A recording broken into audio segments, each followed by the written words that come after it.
Hi, folks. The Dow dropped over 2,200 points in a single day. The S&P 500 wiped out an entire year of gains. We just lost $6.6 trillion in 2 days. This isn't just about tariffs. This is about a global economic reset.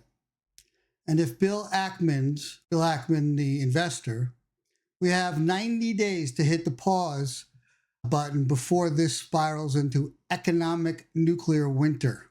So stick around. I'll explain exactly what happened, what's at stake, and how a small pivot could save trillions of dollars. Let's break it down. From March 31st to April 4th, U.S. markets were scorched. Here are the receipts.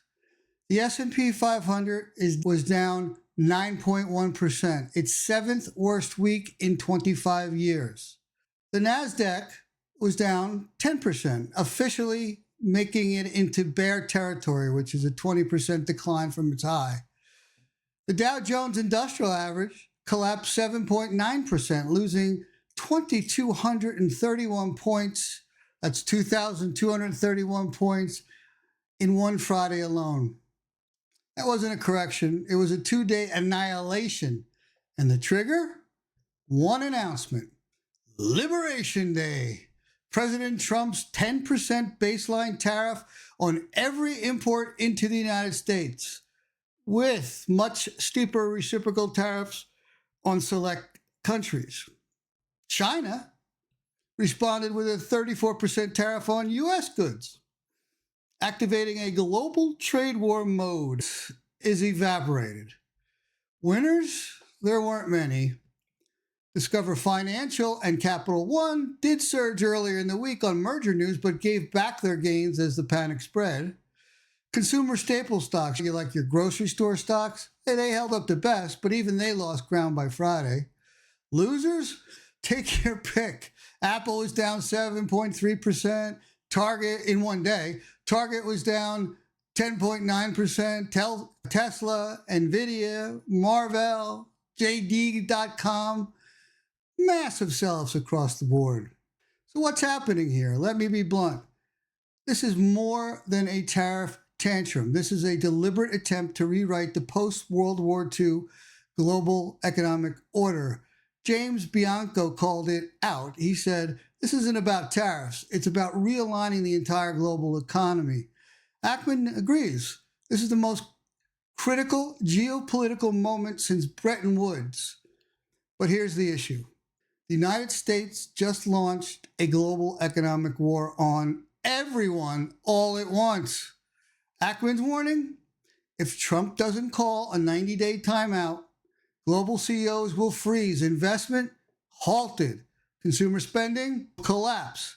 Confidence is gone already, but there might be still some time to save it.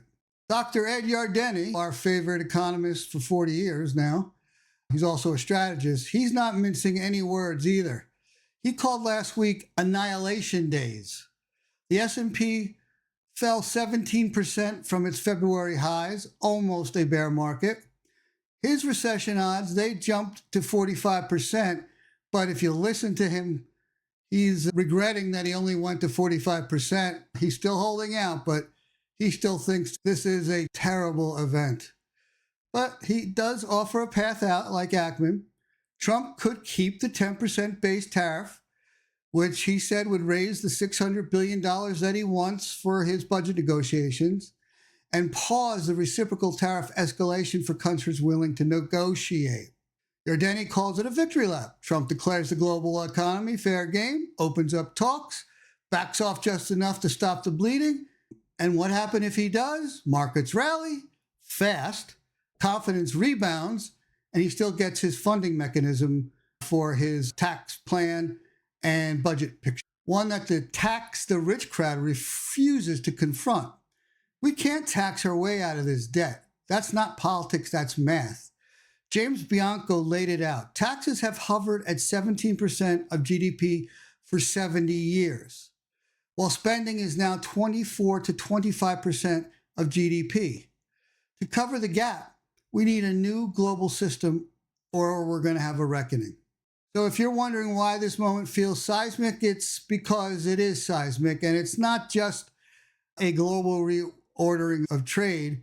Trump has taken this moment to completely the United States. They're going to try to put in tariffs of $600 billion. That's the ones across the board.